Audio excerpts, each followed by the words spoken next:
ଯଦି ଆପଣ ଆପଣଙ୍କ ଜିମେଲ୍ ଆକାଉଣ୍ଟର ପାସୱାର୍ଡ଼ ଭୁଲି ଯାଇଛନ୍ତି ବା ତାକୁ ଚେଞ୍ଜ କରିବାକୁ ଚାହୁଁଛନ୍ତି ବା ତାକୁ ରିକଭର କରିବାକୁ ଚାହୁଁଛନ୍ତି ତ କେମିତି କରିବେ? ଆପଣ ଆସିକି ପୁରା ଠିକ୍ ଭିଡ଼ିଓରେ ପହଞ୍ଚନ୍ତି। ମୁଁ ଆପଣଙ୍କୁ 1 ମିନିଟ୍ ଭିତରେ ଆପଣଙ୍କ ଜିମେଲ୍ ଆକାଉଣ୍ଟର ପାସୱାର୍ଡ଼ ରିକଭର କରିକି ଦେବି। ତ ଚାଲନ୍ତୁ ଭିଡ଼ିଓକୁ ଷ୍ଟାର୍ଟ କରିବା।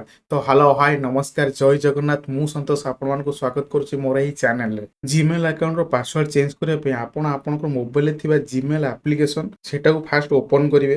ଜିମେଲ୍ ଆପ୍ଲିକେସନ୍ ଓପନ୍ କଲା ପରେ ଆପଣ ଦେଖନ୍ତୁ ରାଇଟ୍ ସାଇଡ଼୍ରେ ଗୋଟେ ଆପଣ ଯେଉଁ ଫଟୋ ଦେଇଥିବେ ଜିମେଲ୍ରେ ସେଇ ଫଟୋଟା ଏଠି ଶୋ କରିବ। ଆପଣ ସେଇ ଫଟୋ ଉପରେ କ୍ଲିକ୍ କରିବେ। ଆପଣ କ୍ଲିକ୍ କଲା ପରେ ଆପଣଙ୍କ ମୋବାଇଲରେ ଯେତେ ସାରା ବି ଆପଣଙ୍କର ଜିମେଲ୍ ଆକାଉଣ୍ଟ ଆପଣ ଲଗ୍ଇନ୍ କରି ରଖିଥିବେ ଏ ସବୁ ଯାକ ଏଠି ଶୋ କରିଦେବ।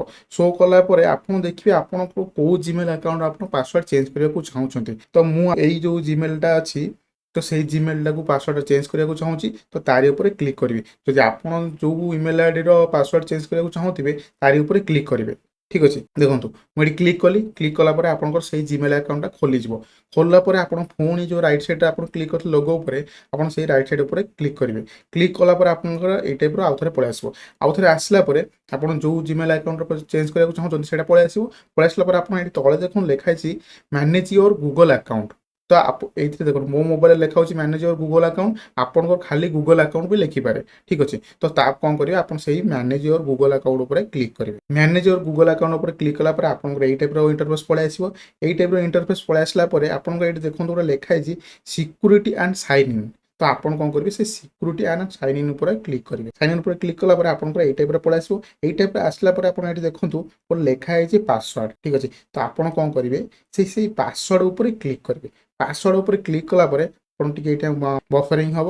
ବଫରିଂ ହେଲା ପରେ ଆପଣ ଟିକେ ୱେଟ୍ କରିଦେବେ। ଦେଖନ୍ତୁ ଆପଣଙ୍କର ଏଇ ଟାଇପ୍ର ପଳେଇ ଆସିବ। ଏଇ ଟାଇପ୍ର କ'ଣ ଆସିଲା, ଏଇଟା ହେଉଛି ସିକ୍ୟୁରିଟି। କ'ଣ ସିକ୍ୟୁରିଟି ନା ଆପଣ ଆପଣଙ୍କ ମୋବାଇଲରେ ଯେଉଁ ସିକ୍ୟୁରିଟି ଦେଇଥିବେ, ପିନ୍ ଦେଇଥିବେ କି ପ୍ୟାଟର୍ନ ଦେଇଥିବେ, ନହେଲେ ଆପଣଙ୍କ ମୋବାଇଲରେ ଯଦି ଫିଙ୍ଗର ପ୍ରିଣ୍ଟ ଥିବ ତ ଆପଣଙ୍କୁ ସେଇ ଫିଙ୍ଗର ପ୍ରିଣ୍ଟ ମାଗିବ।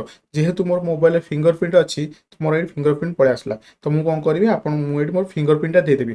ଯଦି ଆପଣଙ୍କ ମୋବାଇଲ ଫିଙ୍ଗର ପ୍ରିଣ୍ଟ ଅପସନ୍ ନଥିବ ତ ଆପଣଙ୍କର ମୋବାଇଲରେ ଯେଉଁ ପାସୱାର୍ଡ଼ଟା ଦେଇଥିବେ ସେଇ ପାସୱାର୍ଡ଼ ଦେଇକି ଆପଣ ଏଠି ଓପନ୍ କରିବେ। ତ ମୁଁ ଏଠି ମୋର ଫିଙ୍ଗର ପ୍ରିଣ୍ଟ ଦେଇଦେଉଛି। ଫିଙ୍ଗର ପ୍ରିଣ୍ଟ ଦେଲା ପରେ ଟିକେ ୱେଟ୍ କରିଦେବେ। ୱେଟ୍ କଲା ପରେ ଆପଣଙ୍କ ଏଠି ଦେଖନ୍ତୁ ପଳେଇ ଆସିଲା ନ୍ୟୁ ପାସୱାର୍ଡ଼। ତା ତଳକୁ ଦେଖନ୍ତୁ ଲେଖା ହେଇଛି କନଫର୍ମ ନ୍ୟୁ ପାସୱାର୍ଡ଼। ମାନେ ଆପଣଙ୍କୁ ପୁରୁଣା ପାସୱାର୍ଡ଼ ଆପଣଙ୍କୁ ମାଗିଲାନି।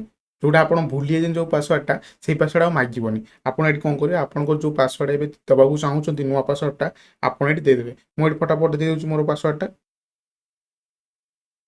ତାପରେ ଦେଖନ୍ତୁ ଆଉ ଗୋଟେ କଥା, ଆପଣ ଯେଉଁ ନ୍ୟୁ ପାସୱାର୍ଡ଼ ଯେଉଁ ଲେଖା ହେଇଛି ତା ତଳକୁ ଦେଖନ୍ତୁ ଲେଖା ହେଇଛି କନଫର୍ମ ପାସୱାର୍ଡ଼। ତ ଆପଣ ଉପରେ ଯେଉଁ ନ୍ୟୁ ପାସୱାର୍ଡ଼ଟା ଯାହା ଦେବେ ସେମ୍ ହିଁ ଦେବେ କନଫର୍ମ ନ୍ୟୁ ପାସୱାର୍ଡ଼ରେ। ଅଲଗା ଦେବେନି, ଦୁଇଟାକୁ ଉପରେ ଅଲଗା ତଳେ ଅଲଗା ଦେବେନି।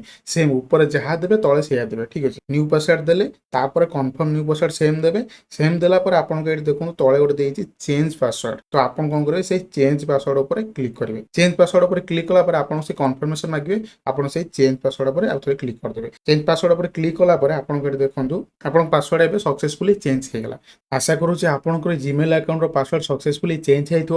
ଯଦି ଆପଣଙ୍କୁ ଏ ଭିଡ଼ିଓଟି 1% ବି ହେଲ୍ପଫୁଲ୍ ଲାଗିଛି ତ ଭିଡ଼ିଓକୁ ଲାଇକ୍ କରିବା ସହ କମେଣ୍ଟରେ ଥ୍ୟାଙ୍କ୍ସ ଲେଖିବାକୁ ଜମାରୁ ବି ଭୁଲିବେନି।